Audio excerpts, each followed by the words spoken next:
New Thought Media Network is on the rise. We're looking to grow with you. Do you have technical media experience? Or perhaps a desire to learn? Are you willing to volunteer your precious time and attention? We share this message to benefit all. If you possess a computer with a camera and a microphone, we will share our knowledge with you. Behind the scenes or being the star, let us bless our one. Contact us at info@ntmedia.org. New Thought Media Network is excited to present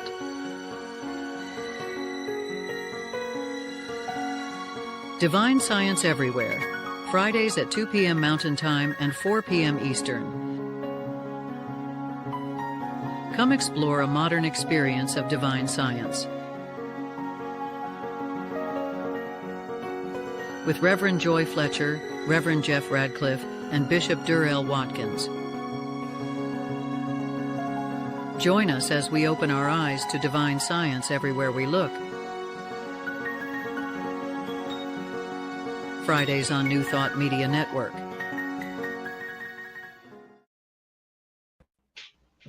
Welcome to Divine Science Everywhere on New Thought Media Network.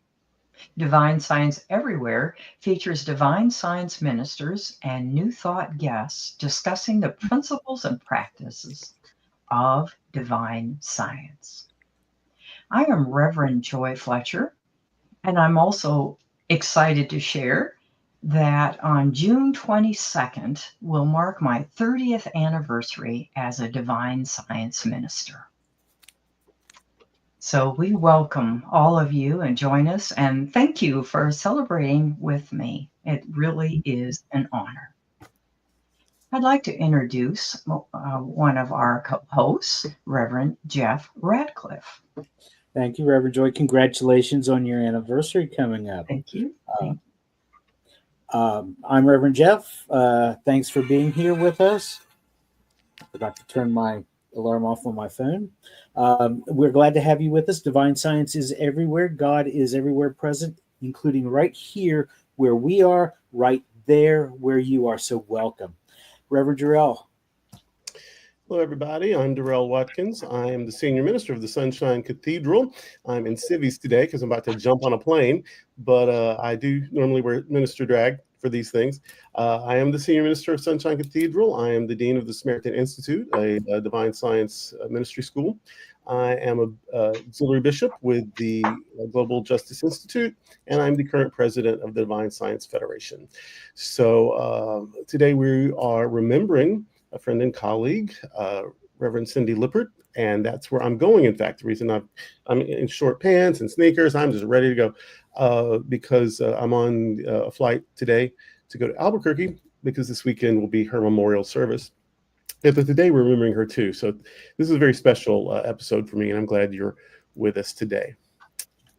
Reverend Joy, as always, will now lead us in a time of centering. Yes, and as we begin, I would like to briefly introduce our guest, Reverend Candace G., and we'll learn a little bit more about her a little further down the show. And I wanted to acknowledge her as a special friend of our friend, Reverend Cindy Lippert. She'll be eulogizing her. She'll be the main speaker at the memorial service, in fact. Wonderful. Yeah. Wonderful. Wonderful. So today we honor the life and legacy of Reverend Cynthia Lippert, who made her transition on April 11th, 2025. A beloved divine science minister and past president of the International New Thought Alliance, Cynthia was a trailblazer and a spiritual teacher whose presence uplifted many. She is survived by her husband, Richard Lippert, family, and many beloved friends. She leaves behind a legacy of love and wisdom. Melinda Kramer states in Divine Science and Healing, immortality is not a hope of the future, it is a reality now. Life is eternal. It cannot die, for God is life. End of quote. So I would like to light a candle in recognition of our dear friend and colleague. And as if you're watching this broadcast, if you would like to do the same or rewind the broadcast and do the same, we invite you to do that. So in lighting this candle, we honor Reverend Cindy Lippert, whose light shone brightly in the world and continues to guide us. May this flame symbolize the eternal truth of divine science, the love that she embodied, and the legacy she leaves in our hearts. Her tenacious spirit that advocated for freedom and justice for all. We also honor the spirit of freedom and justice represented by Juneteenth. May this light guide us on the path of liberation, unity, and love. So let's take a few moments and center ourselves. As we sit in the presence of this sacred light, we pause and reflect on the enduring legacy of Reverend Cindy Lippert. We honor the journey of the soul, a soul that continues to evolve, expand, and guide us. Her work in this world was not just an effort of the moment, it was a part of her ongoing spiritual journey, deeply rooted in the truth of divine science, freedom, unity, and spiritual awakening. Her journey is a reflection of the eternal path we all walk, one where each step is an opportunity for greater freedom, both inner and outer. We remember that freedom is not just a moment in time, but a continuous journey, a journey of awakening, of shedding the old and stepping into the new. Juneteenth also calls us to reflect on this, to acknowledge the struggle for freedom is ongoing and that true freedom is an inner experience of the soul. Just as Reverend Cindy dedicated herself to this work, knowing that her own soul was on a path of growth, we too are invited to recognize our own journey toward freedom and light. So as we reflect on Juneteenth, we feel the deep truth that love for those who struggled for justice and liberation, including Reverend Cindy, are never truly gone. Their spirits are not only in the past, they are with us, guiding us in ways that we cannot always see, but we definitely can feel. They are part of the eternal light of freedom, continuing to shine, continuing to guide us toward a world where justice, peace, and unity are realized for all. The flame that Cindy ignited within the spiritual and divine science community burns brightly within each of us, reminding us of our own potential to grow, to evolve, and to contribute to the ongoing journey of freedom.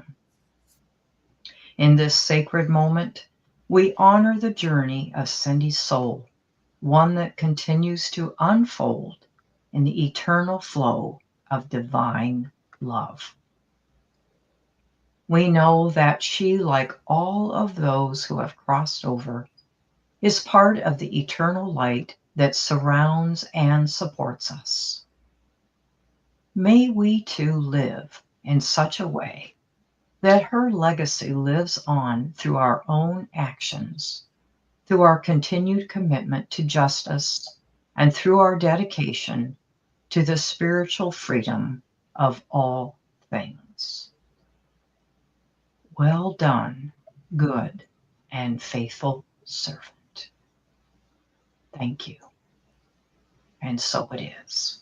And so it is. And now, Reverend Jeff, would you like to share something? I would indeed. When I first heard that Reverend Cindy had passed, the first thing I thought was another soul set free, basically, because I knew that there were issues that she had had just recently that allowed her to transcend this physical form. And so it's right that we honor her this particular weekend because there's a lot going on when it comes to liberation. Yesterday was Juneteenth, which marked the end of slavery in the United States. Finally, 2 years after President Lincoln signed the Emancipation Proclamation, troops from the Union entered Galveston, Texas, to let the enslaved people there know, 2 years after the fact, that they were free. They stayed in enslavement longer than the rest of the country. This was 160 years ago. On June 20th, 1863, 2 years earlier, the state of West Virginia came into being. It broke away from the slave state of Virginia to join the Union, and it was the only state to be formed during the Civil War. And of course, if you watch the Friday Fireside Chat on New Thought Media Network, I'm generally there with Michael Mangus. Reverend Michael likes to tell people that I'm from Tennessee, but I am originally from West Virginia. And I have a T-shirt, and I should have worn it today. I never thought about it. It says my home. It says I live in Tennessee. My home is in West Virginia. So, at any rate, today is West Virginia's birthday. Juneteenth also not only marks freedom, but it is there for us to remember the struggles of African American people. And so I got to thinking about African Americans in the New Thought movement, and we've been an accepting movement. The entire New Thought movement, Divine Science, Unity, Centers for Spiritual Living. We've been inclusive of a lot of different groups for a lot of years, but there is very little to tell about the early days of New Thought and African American people. The best source that I was able to find came from Unity, where when Charles and Myrtle Fillmore set up their headquarters near Kansas City, there was already a fairly large Black settlement there. And when they started Unity, and they started it as a school, and they were giving classes in person and by correspondence, and they did not discriminate. They allowed Black students as well. However, given the cultural mores of the day and the cultural bend of things, unfortunately, Unity was still a bit segregated, and for the longest time, Black students were not given the same opportunities as white students. They began to house students. Rickard Fillmore, Charles and Myrtle's second son, established a ministerial training program at Unity Farm and invited students to come live there while they studied. However, Black students weren't allowed to live on the campus grounds. They had to commute back and forth from Kansas City. And that's just the way it was for the longest time. Finally, the housing policy was challenged by a Black-owned newspaper in Kansas City called The Call. They were founded in 1919. They're still in existence today. And they called out Unity for being discriminatory on this. Now, in the meantime, in 1952, the first two Black ministers were ordained in Unity, Mabel Butts and Helen Moulton. And it was a year later that Reverend Johnny Coleman started her training there. And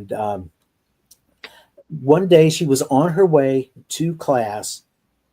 She was living at, I think it was the Y at the YWCA in Kansas City. Her car broke down in the rain, and so she had to walk into Unity that way. And her classmates found out about it. They were not happy. She said, "I can't take it anymore. I'm leaving. I'm going back home." They would not accept it, so they signed a petition urging Unity to allow her and the other Black students to have some sort of accommodation on campus. One of Dr. Coleman's classmates, everybody knows because she is the world-renowned Reverend Dr. Catherine Ponder. So Catherine Ponder and Johnny Coleman were classmates, and Unity offered Johnny a cottage at the end of the farm where some of the workers lived. It was not a nice place. She said there was no heat, but she said, "Fine, I'll take it." And she ended up graduating and starting her church in Chicago, which later she broke away from Unity to have the freedom to found a new organization called Universal Foundation for Better Living. So Johnny was all about freedom because she was free to go to this place. She broke the constraints of the discrimination when it came to housing. And then later on, she founded a New Thought denomination, which was specifically created to bring in more Black participation in the Unity movement, and then later into the greater New Thought movement. So for the most part, Unity was desegregated by that point. But there is one more story that shows that Unity was just still hanging on just a little bit. There's a story about the summer of 1963. There was a youth conference at Unity Village. White kids were swimming. The pool was still segregated. And Reverend Ralph Rea was supervising that day. And finally he said, "This is enough. Everybody gets to swim." The Black kids jumped into the water, and from then on, the pool was desegregated. And so that is how Unity finally caught up with the desegregation movement. So June 19th and June 20th, there's a lot of freedom symbolism going on right now. And so we are very glad to be part of that. And we welcome you to join with us as we celebrate not only Juneteenth, but also our friend and colleague, Reverend Cindy Lippert. Thank you, Reverend Joy, for allowing me to speak that. Thank you. Thank you. Well, now we want you to know about a special event coming up in November. We're charting a new course. The Divine Science Federation International and the Divine Science Ministers Association invite you to join us for a 5-day, 4-night cruise aboard the MSC Seashore. We're charting a new course at sea on this 5-day retreat. It starts at just $299. 5 days, 4 nights at sea, $299. It departs November the 2nd. This all-inclusive getaway features free bus transfers from Ocala, the Villages, and Leesburg here in Florida. Plus, you have free Wi-Fi throughout your journey. You can enjoy an open bar access throughout the entire trip for only $99. You'll explore Nassau and Paradise Island, the Bahamas, and relax on an exclusive private island, Ocean Cay Marine Reserve. Special perks from the Happening Out Travel Club include private happy hours and exclusive dining events. You can book your spot with a $199 deposit. If you haven't heard of Divine Science, maybe you stumbled onto us today, you do know what it's about. If you like Oprah and Chopra, Louise Hay and Michael Beckwith, spirituality that is based on love rather than dogma, or you're familiar with Silent Unity and the Daily Word, or the progressive, positive, and practical spirituality of the Sunshine Cathedral community, then you already have a pretty good understanding of Divine Science, a New Thought school of thought that has been around since 1888. Our basis, as Nona Brooks used to say, is omnipresence. We always go back to our basis, which is omnipresence. This nonprofit 501c3 trip is provided at reduced prices because of the charity fundraising educational mission of the Travel Club. And so we invite you to join us on this amazing cruise for fun connection, and spiritual renewal. Remember, it's 5 days, 4 nights. It's in November, chilly November in a lot of places, but not in the Bahamas, not in Florida. And it's only $299. You put $199 down, you pay off the other $100 as you will. If you want some extra party time, $99 gets you open bar for the whole trip. And so it's a pretty great deal. I hope you'll join us. Of course, we've got some teaching, some praying, but also just a lot of rest and relaxation. And it's just going to be an amazing week. It's being hosted by Divine Science Federation and Divine Science Ministers Association, but it's open to everyone, the old-timey New Thought people and people who've just discovered it recently. This will be a perfect time to learn more about it and to meet people in the movement. So for more information or to reserve your spot, please visit divinesciencefederation.org and click on events. And now, before we reflect further about Reverend Cindy's remarkable life and talk with one of her dearest friends and colleagues, Reverend G, let's take a quick commercial break here at Divine Science Everywhere on New Thought Media Network. New Thought Media Network is excited to present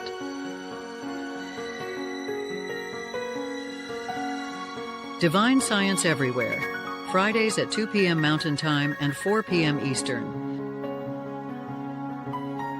Come explore a modern experience of divine science.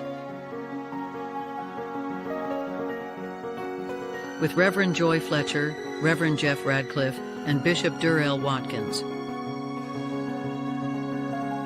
Join us as we open our eyes to divine science everywhere we look. Fridays on New Thought Media Network.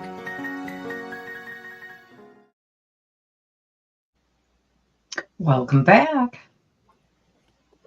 Now it is my honor to introduce our guest and beloved friend and colleague of our friend, Reverend Cindy Lippert.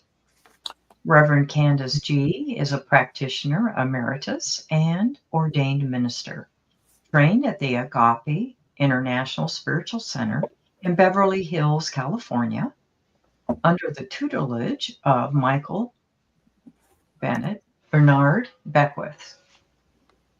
Candace is a servant leader. While at Agape over the course of 29 years, she has directed and co-directed 4 ministries.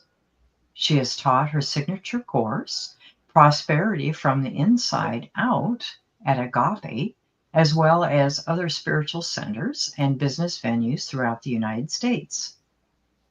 Candace is a graduate of the Executive Leadership Program at the Anderson School of Business at UCLA. She formerly served on the executive board of the International New Thought Alliance. Candace has also spoken at various New Thought spiritual communities over the years and has attended and participated in a variety of New Thought conferences and gatherings over the past 30 years, including Revelation, Panorama of Truth, Divine Science, INTA, and many others.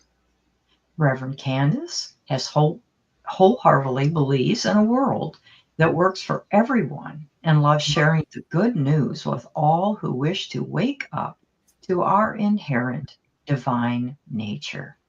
So welcome, Reverend Candace. Thank you. Thank you, Reverend Joy. Good to see you. Good to see you, Reverend Jeff and Bishop Durrell. I'm honored to be here to say any words about Reverend Cindy Lippert, whom I did meet at one of those conferences in 2008 in Cancun, and she was a keynote speaker there. During that time, she was serving as the president of the International New Thought Alliance, and that was my first introduction to her, and we hit it off immediately in such a way that we just became besties almost, and I'm sure there's other people that feel that way about her, but she was amazing. She's taught me a lot about ministry. And Cindy was so affable. She was approachable and easy to talk to. And over the course of our time together, it's been some 17 years now. I learned so much from her, not only by what she would say and share with me, but just by osmosis, just watching her. And we just became very good friends, and we talked all of the time about everything and anything. There's really no subject off limits. And there was always a spiritual, undertone with everything that we talked about. And it could be anything happening in the world to esoteric stuff. But at the end of our conversations, we would end it with, well, we've solved a lot of the world's challenges today. And that's how we always ended it. And what I love about her, one of the things that was just great as a friend, is that we made a rule in the beginning, an agreement, that when we were on we were talking on the phone, because she lived in Arizona and then subsequently Albuquerque, and I'm in Southern California, that we might have to go at the drop of a moment. So I would say, hey, Cindy, gotta go. And she would just click. Or she would say, Candace, I gotta go. And click. And I love that. That is so rare, because oftentimes people say, well, I need to go, and then they go on and continue, but not her. So I love that little personal tidbit about her. But she was, Cindy was a scholar. She taught me about Ann Kuna, her experience with her, Sally Taylor, Mary Tompkin, many other people. And so that your audience understands, I did come out originally of religious science. I've been, my spiritual home is the Agape International Spiritual Center. And I became interested in new thought, just new thought, and the different bodies of new thought and the teachings of new thought. So I was always hungry to have a smorgasbord of what our teaching is. And so I really enjoyed, getting to learn more and more about divine science through Cindy, and also subsequently Bishop Durrell. So it's been a joy. And Cindy would sometimes preach to me on the phone. She would give a sermon on the phone when she was in Passion. So while I met her, I guess you could say, close to the end of her formal church pulpit career, when she stepped back from that, she continued, with her, really was an online ministry with Facebook, but it was humorous and it was funny. And,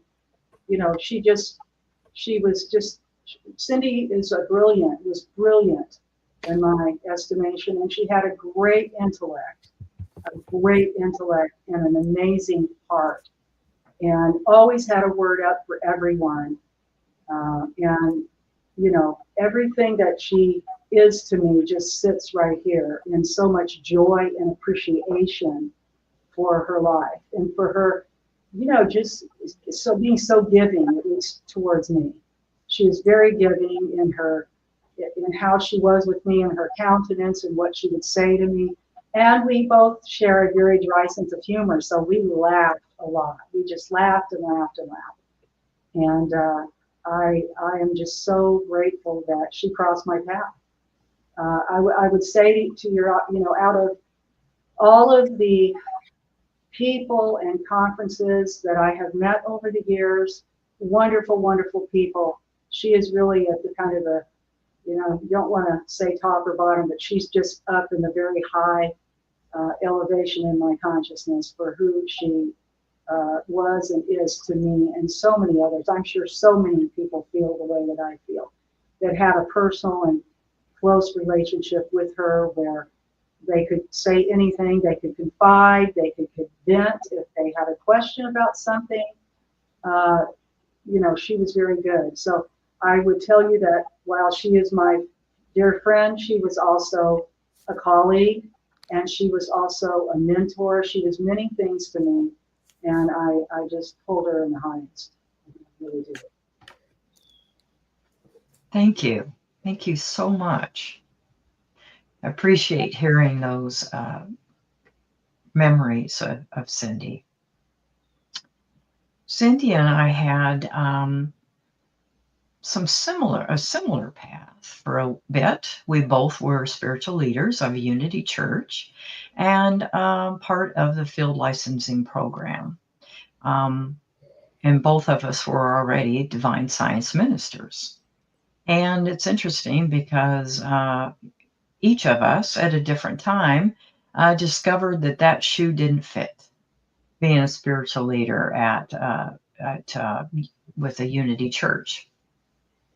So I went off and had my own adventures with hospice and continue to. And Cindy had hers, and I admired how she reinvented herself and became a model. And she was a beautiful model, beautiful, and such poise, and yet you could feel a genuine spirit through the photos of, during her modeling adventure.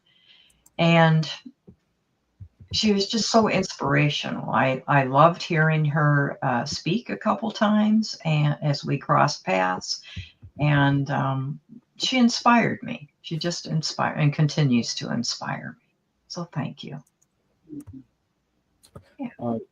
I was also inspired by what you had to say about Cindy because you got to know her a little more intimately than I did.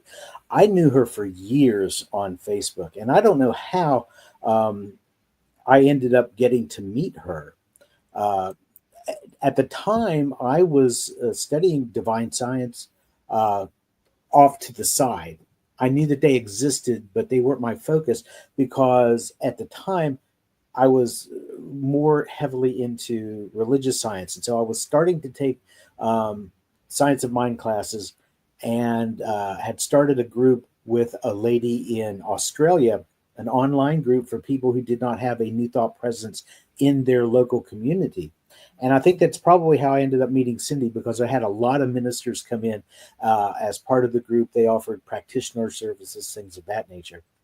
But what struck me about Cindy was how funny she was, because she always added a lot to our conversational threads online, and she had a lot of funny things to say. I think one of my favorite things from her was when she talked about her granddaughter Abby, because Abby evidently has inherited her grandmother's sense of humor. And Cindy would post these online. She'd say funny things that Abby would say, and she called them Abbytudes, like the Beatitudes. And my favorite, and I talked to Cindy about this on the phone after she posted, and we were laughing our heads off about it. Apparently her son had taken Abby and her sister to breakfast, and Abby was not a fan of what she was eating. And the server walked by the waitress and said, what's wrong? You're not eating your breakfast. And Abby says, well, it doesn't taste very good. And the server said, well, would you like me to take it back to the kitchen and have them remake it for you?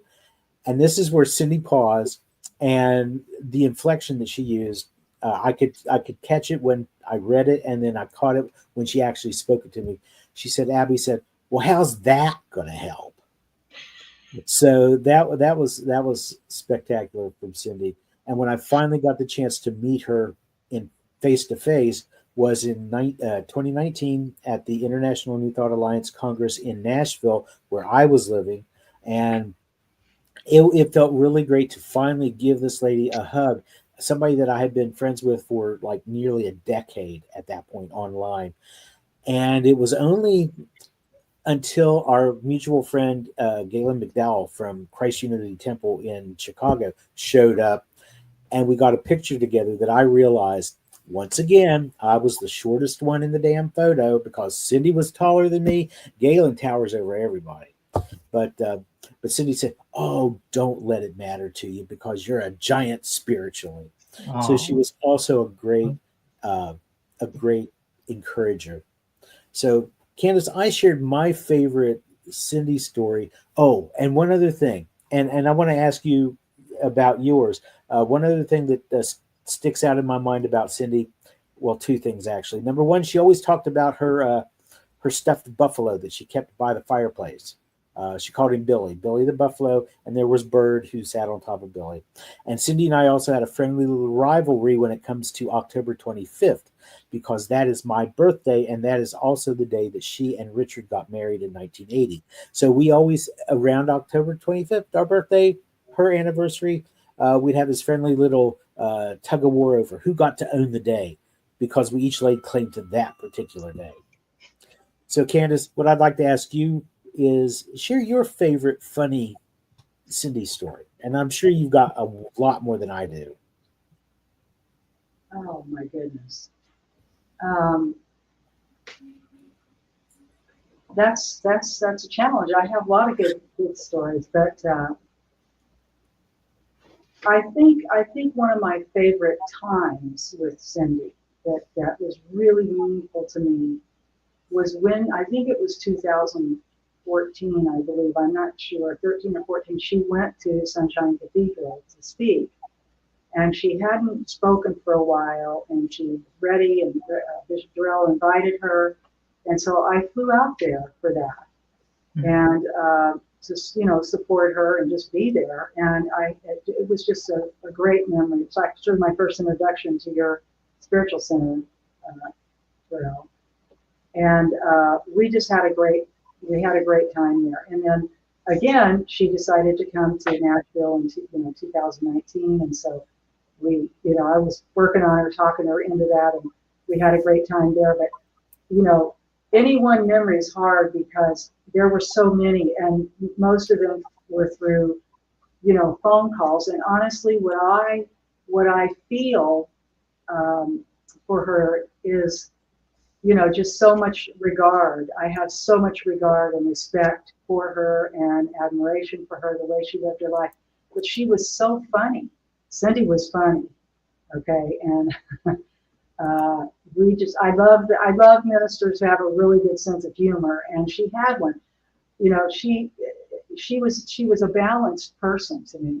She was balanced overall, and she would talk about, she would say stuff to me like, she would share sometimes, I feel out of whack, and I would say, you know what, well, then you're very balanced and you're in balance or something. And we would just start laughing, and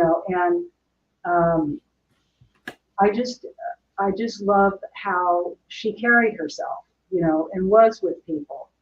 And she would just share a variety of things over the years, like, when she was counseling people, she did a lot of that. She did a lot of things that she didn't talk about. She was always active. She was always busy. And I did also love how she reinvented herself.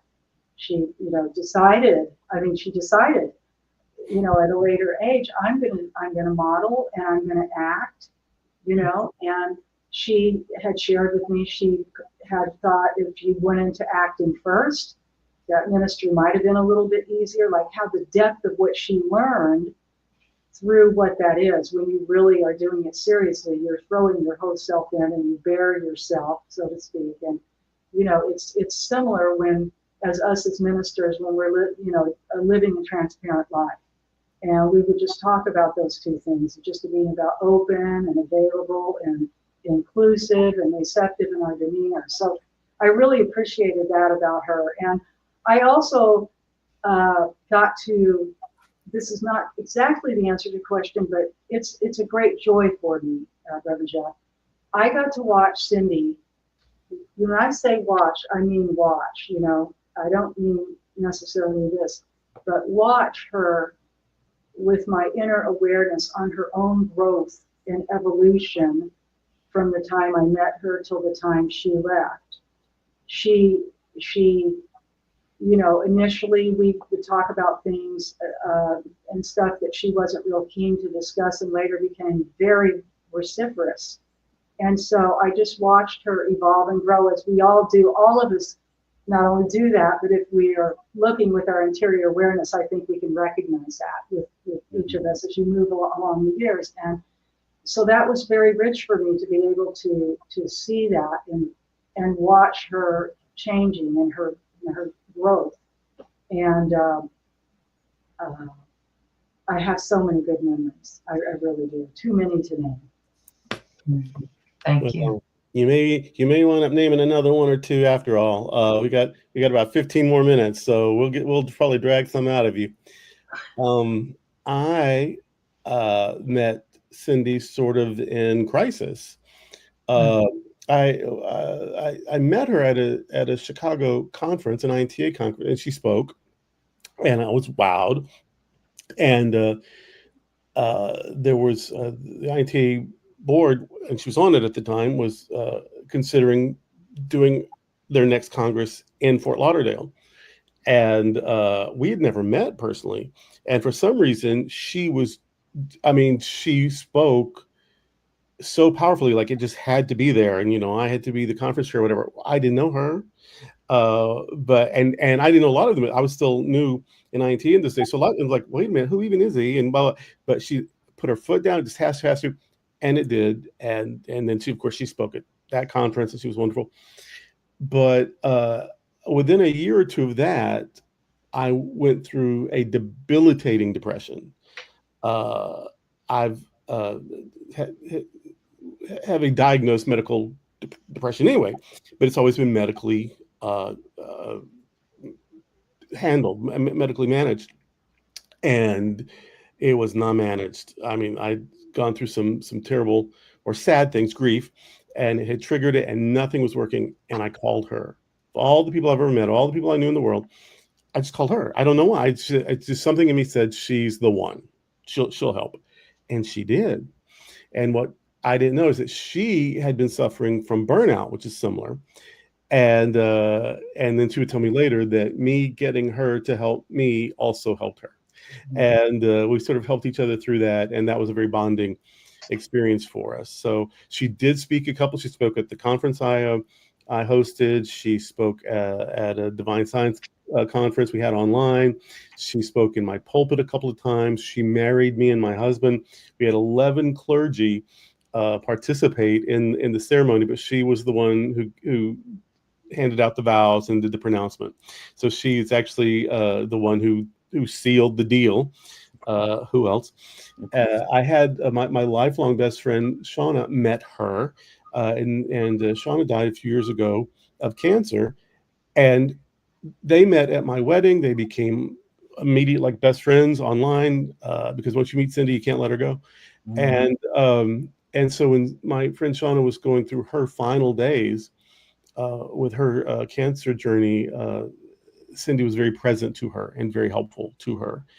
And she appreciated that so much. Cindy herself was a cancer survivor. Years and years ago, she had a colon cancer, and it was successfully removed surgically. She refused any other treatment, and it never had a relapse. And so she was a healer. She was an example of healing.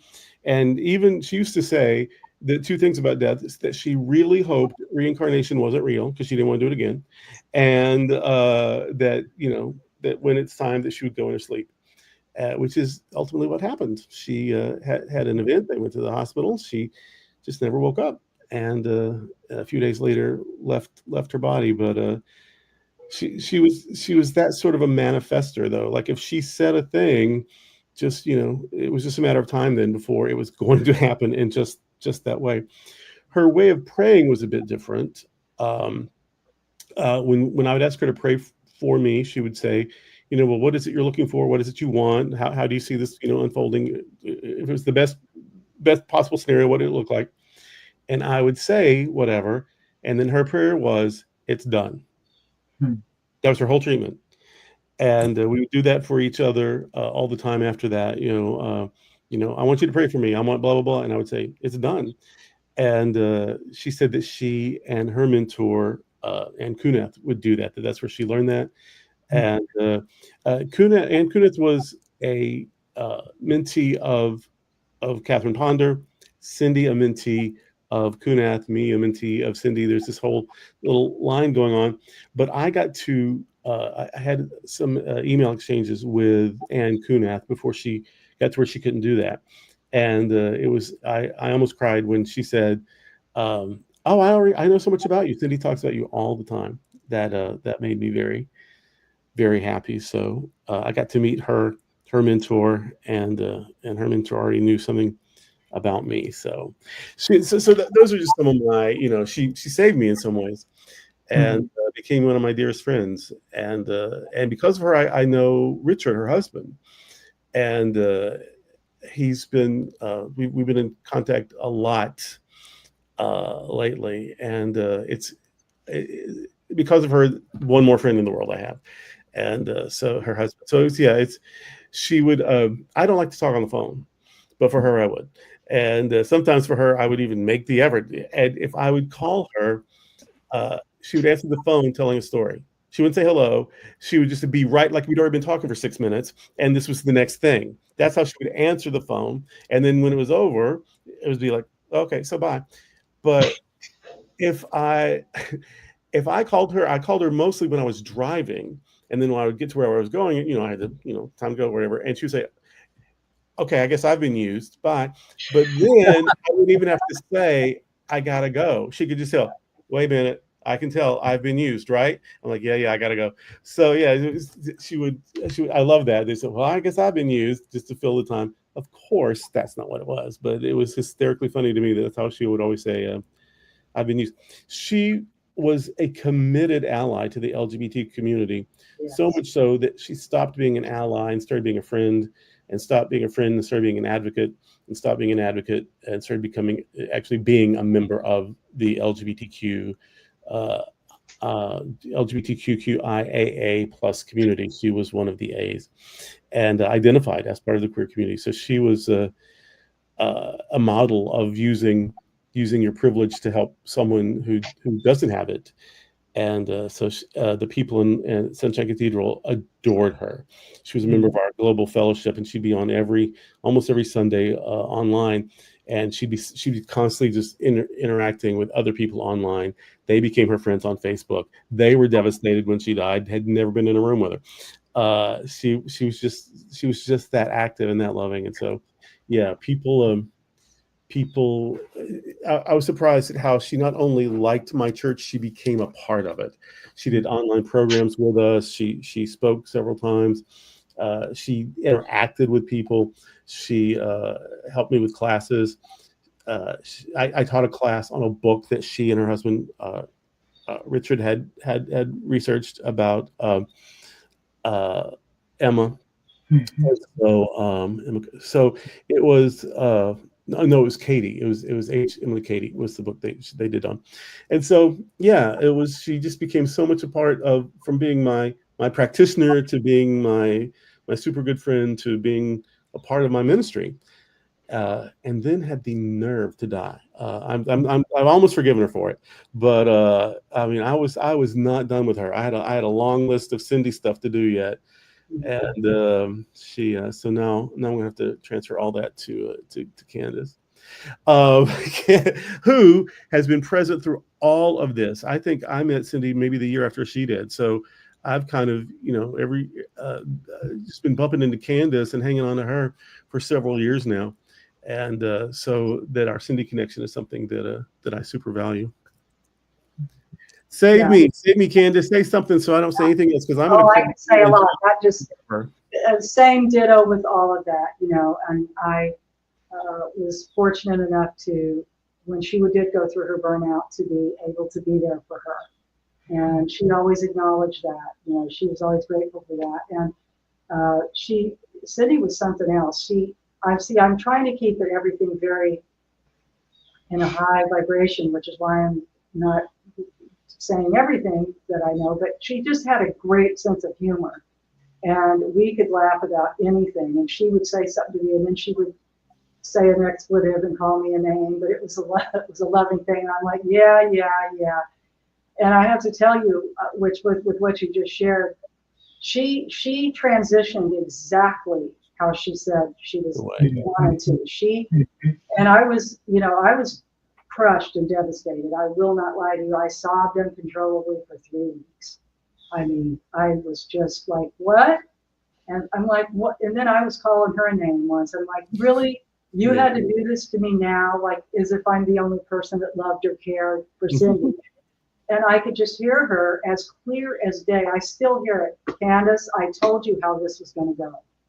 And it's been a comfort to me to hear that voice, because I know it is so. And she, you know, she had such a zest for people in life. And yes, she totally embraced the LGBTQ community. And I will tell you that when I met her at Panorama of Truth, we became, you know, we started communicating.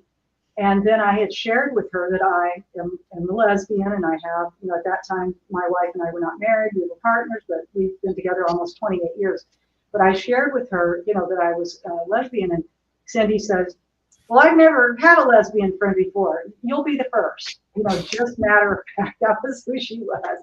And I'm like, okay, that sounds good to me. So we always connected, and she really did. She really, truly cared about our community. She cared about everyone. Yeah. She loved everybody she came in contact in ministry. She was proud that she had an African-American choir director at her church with music and, you know, spirited music, and, you know, just some of the things that she shared with me over the years that brought her joyful memories. Yeah. So that was really, you know, that was exciting to just hear her share. I could literally listen to her talk for hours. Yeah. That's how much of a sponge I am with Cindy. And, you know, as she did get into her modeling and acting work, and I also have done, you know, business management in Hollywood for my, you know, whole career. So we got to talk about the business a lot, because I've been in the business for a very long time. I always share with people I'm sort of in the kitchen in the back, because I'm dealing with their finances and, you know, stuff like that, contracts, not the creative aspect. But we just got to share a lot about how that, you know, fused into my own ministry, you know, how those two are together.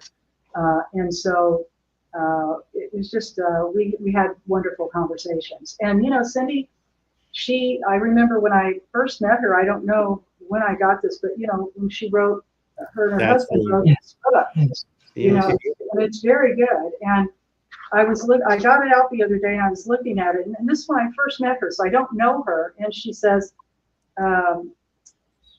right, I don't know her that well. She says to Candace, enjoy your life. Why not? That's what she wrote in my book. Okay. Thanks go ahead. Thanks for your friendship and generous spirit. So, Nice. Did she ever tell you, there's nothing wrong with you, you're just a lazy bitch? Yeah. Oh, yeah. She told me that. So yeah, there's nothing wrong with you. You're just a lazy bitch. Yeah. And then you laugh, and sure enough, nothing was wrong anymore. Yeah. There was something about her that just kind of made you want to do it, just to hear her say, "You did good." You did good. And she was the only person. I'm not a big fan of Western themed TV and movies, but she's the only one that could get me to watch a Western. And because she was in it, and every week I'd say, is this your episode? Is this your episode? Finally, she said, this is my episode. Yeah. Watch. So, yeah. And now we need to watch a quick commercial because then we got to come back and wrap this all up. But yeah, this has been such an engaging conversation. We've almost missed our commercial break, but we're going to make that up right now.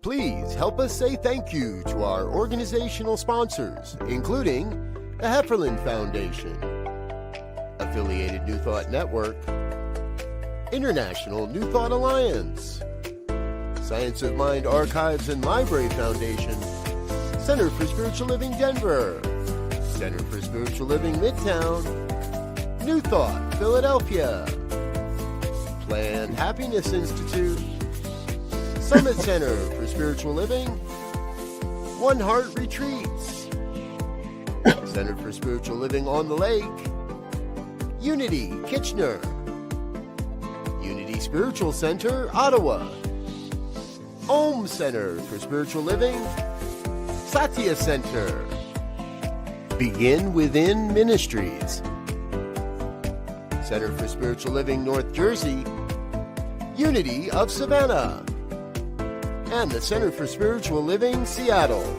as well as all of our individual donors. Thank you for being part of the New Thought Media Network. Please like, share, and subscribe. New Thought Media Network, positively inspiring.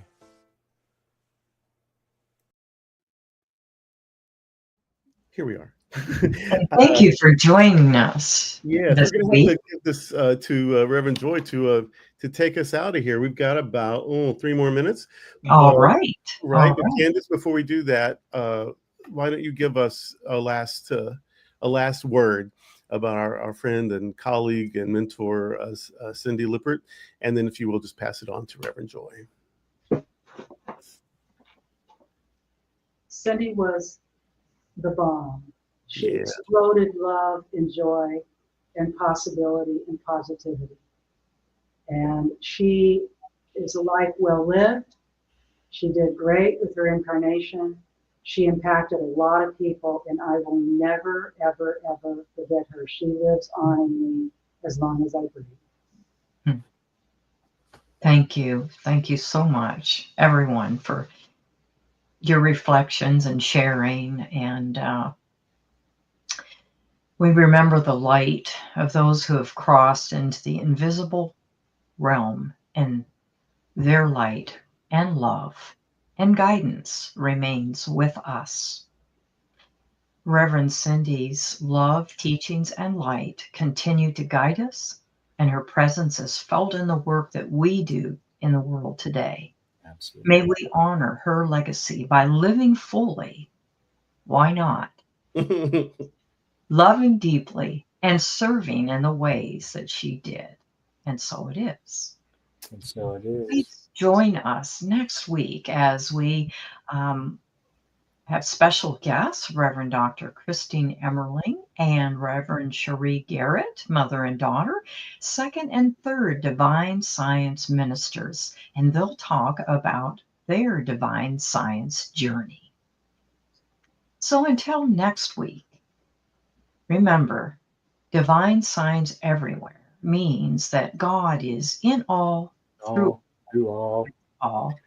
And join us again on the New Thought Media Network. Take care. Bye, everybody. Travel safe, Candace and Durrell. Yes, yes, yes.